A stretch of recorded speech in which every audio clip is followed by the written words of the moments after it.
Reports आ रही है कि एलेक्स ग्रिमाल्डो जो कि बेनफिका के लेफ्ट बैक हैं, उनके लिए आर्सेनल ने बिड सबमिट कर दी है ऑफ 7 मिलियन यूरोज। तो काफी दिन पहले भी रिपोर्ट्स आई थी कि एलेक्स ग्रिमाल्डो बेनफिका लीव कर सकते हैं। वो अपने कॉन्ट्रैक्ट के लास्ट ईयर में आ रहे हैं और उनका बेनफिका के बोर्ड के साथ और जो वहां की कोचिंग टीम है उनके साथ भी रिलेशनशिप थोड़ा सोर हो गया है। तो वो बेनफिका लीव करने की सोच रहे हैं और बेनफिका भी उनपे कैश इन करना चाहता है और आर्सेनल का इंटरेस्ट दिख रहा था। तो कल ये रिपोर्ट आई, एक पोर्चुगीज पेपर है ए बोला करके, उन्होंने रिपोर्ट पब्लिश की कि आर्सेनल ने 7 मिलियन यूरोज की बिड सबमिट कर दी है फॉर एलेक्स ग्रिमाल्डो। तो अगर जिन लोगों को आपको नहीं पता है, एलेक्स ग्रिमाल्डो 26 साल के लेफ्ट बैक हैं, एक बेनफिका के लिए खेलते हैं, स्पेनिश ओरिजिन के हैं। ऑल्दो वो स्पेनिश नेशनल टीम के लिए नहीं खेलते हैं, बट काफी सारे लेवल्स पे खेला हुआ है उन्होंने स्पेनिश नेशनल टीम के लिए। ओरिजिनली वो बार्सिलोना अकेडमी से आते हैं, बार्सिलोना बी टीम में खेलते हैं। एक टाइम पे जब वो बार्सिलोना बी टीम में थे तब बताया जा रहा था कि वो सबसे मतलब एक एक्साइटिंग टैलेंट आ रहे हैं फुल बैक्स में बार्सिलोना के अकेडमी से, लेकिन उसके बाद उनका करियर थोड़ा सा डाउनहिल हो गया और उनका शायद कुछ बोर्ड के साथ वहां भी इशू आया था।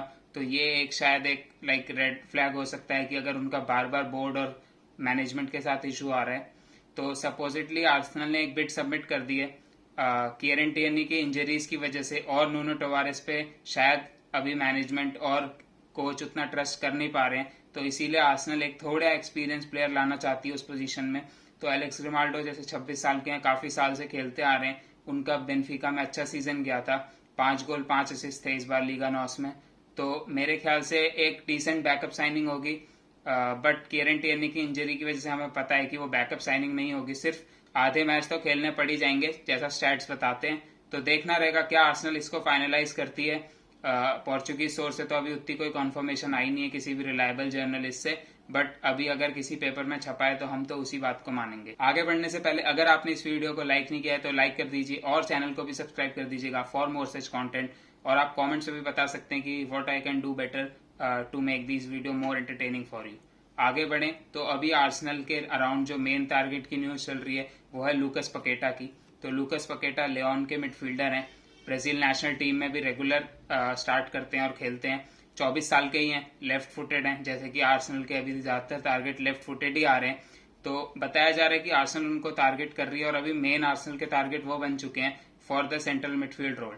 तो जनरली वो वैसे तो अटैकिंग मिडफील्ड के रोल में खेलते हैं, बट जो एलसीएम वाला रोल है, जो कि लेफ्ट साइडेड 8 वाला रोल है, उसमें भी काफी अच्छी तरीके से खेल सकते हैं। डिफेंसिव वर्क रेट रहता है उनका, ऐसा नहीं है कि वो सिर्फ आगे ही रहते हैं, बट अटैकिंगली ज्यादा बेहतर नंबर्स निकाल सकते हैं वो।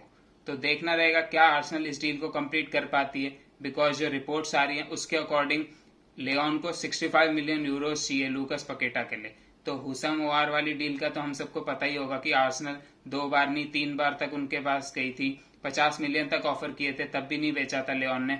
तो देखना रहेगा क्या इस सिनेरियो में भी ऐसा ही होगा। लियोन को पैसों की थोड़ी जरूरत है इस टाइम पे, उन्होंने अभी ब्रूनो गिमारेस को भी इसीलिए जनवरी विंडो में बेच दिया था।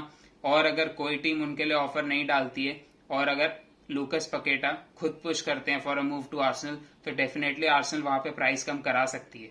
जो उनके एजेंट है उन्होंने ये बात कही है कि अभी तक लूकस पकेटा के लिए भी किसी भी टीम से कोई ऑफर नहीं आया है, और फब्रिसियो रोमानो ने भी सेम चीज का कॉन्फर्मेशन दिया था। उसके साथ साथ फब्रिसियो रोमानो ने यह भी कहा है कि player is very much interested in a move to Premier League. और हो सकता है ये बात थोड़ी लंबी खिंच जाए बिकॉज लियोन डील करने में थोड़ा मुश्किल करती है हमेशा, बट प्लेयर इस बार डेफिनेटली छोड़ना चाहते हैं लियोन, और आर्सेनल का इंटरेस्ट डेफिनेटली है उनमें।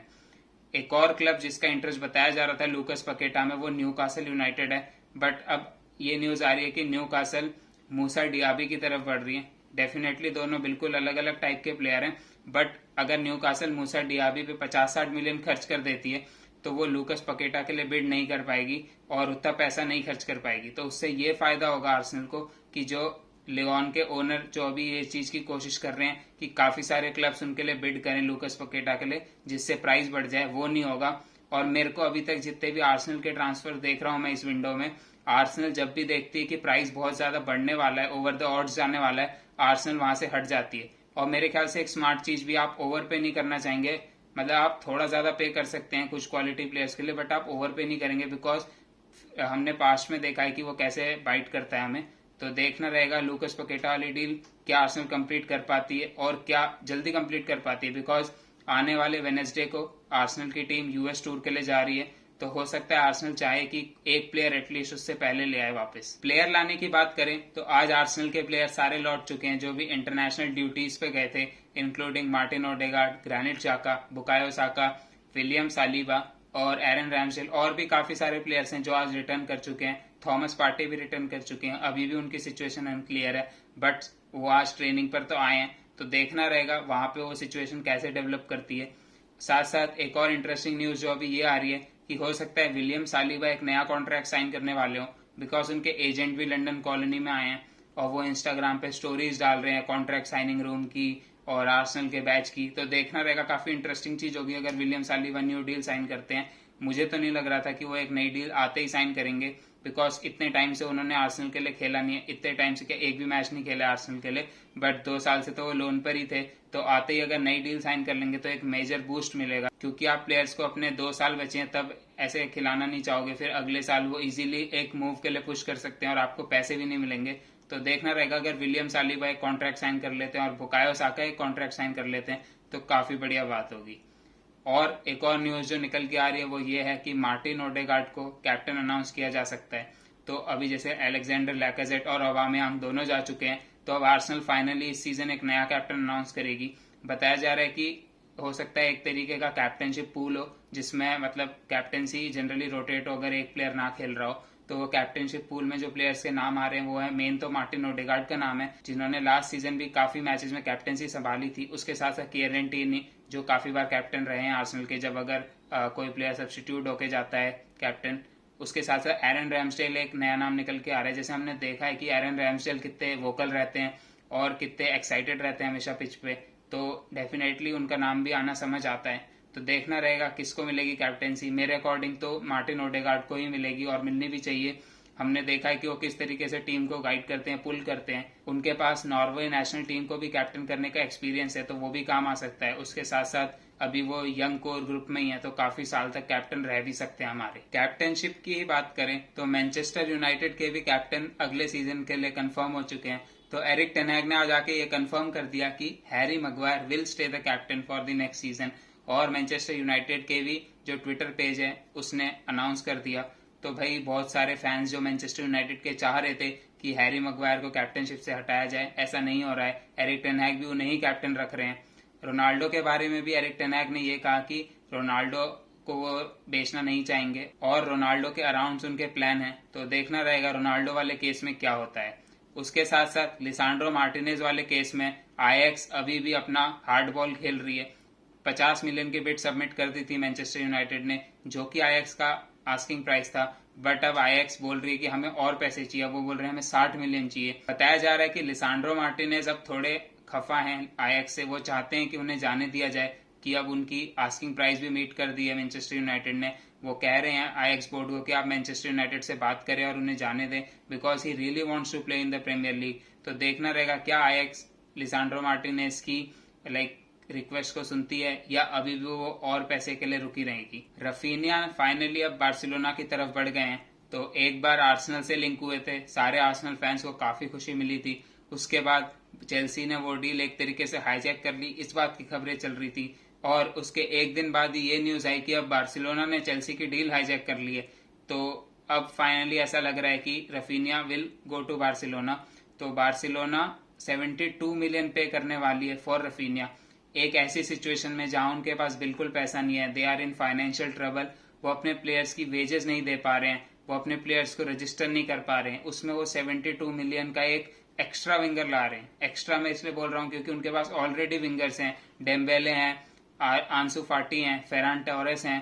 इतने सारे विंगर्स होने के बावजूद वो एक और विंगर ला रहे हैं 72 मिलियन यूरोस का। एस्टॉनिशिंग चीज है। और कैसे मैनेज करेंगे ये तो अपने आप में ही देखने वाली बात होगी। उन्हें लेवेंडोस्की भी चाहिए, अभी उन्हें कुंडे भी चाहिए, डेम्बेले की डील भी करनी है, और कह रहे हैं कि बर्नार्डो सिल्वा भी खरीदेंगे। तो भाई कमाल है अगर लपोर्टा इतना सारा डील कर लेते हैं, जब अभी थोड़े दिन पहले तक वो वेजेस नहीं दे पा रहे हैं। अभी फ्रैंकी डियोंग की उन्होंने वेजेस नहीं दिए हैं, जिस वजह से उनका मूव अटका पड़ा है मैनचेस्टर यूनाइटेड में। तो पता नहीं बार्सिलोना में तो क्या ही हो रहा है, कुछ कह नहीं सकते। उसके साथ साथ चेल्सी की एक और डील जो हाईजैक होते हुए लग रही है वो है मैथायस डिलिट वाली।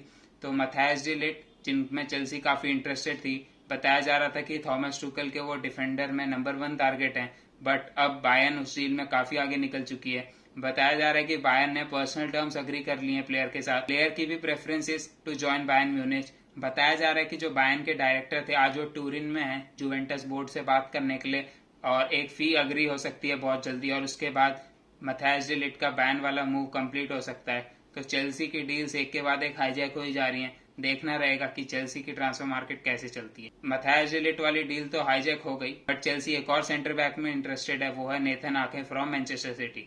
नेथन आके जो कि चेल्सी के ही अकेडमी के प्लेयर हैं, अब वो मैनचेस्टर सिटी में खेलते हैं। मैनचेस्टर सिटी में जनरली उनका रोटेशनल वाला ही रोल है, फोर्थ सेंटर बैक बोलूंगा मैं उन्हें मैनचेस्टर सिटी का।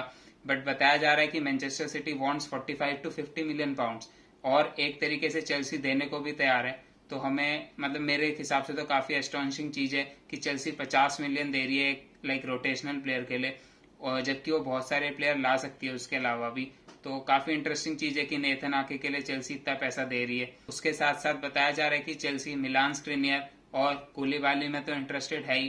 तो देखना रहेगा चेल्सी कौन कौन से डिफेंडर लाती है। मेरे अकॉर्डिंग चेल्सी को मिनिमम 2 सेंटर बैक तो लाने ही है। अगर एक नेथन आके हो जाते हैं तो दूसरा सेंटर बैक देखना रहेगा, क्या कूलीबाली लाते हैं या स्क्रीनियर लाते हैं या जोस्को गार्डियोल लाते हैं। काफी इंटरेस्टिंग होगा कि दूसरा सेंटर बैक या दोनों सेंटर बैक कौन लाती है चेल्सी। आज की ट्रांसफर न्यूज में इतना ही। मिलता हूँ और ट्रांसफर न्यूज के साथ अगली वीडियो में। तब तक के लिए take care and good bye.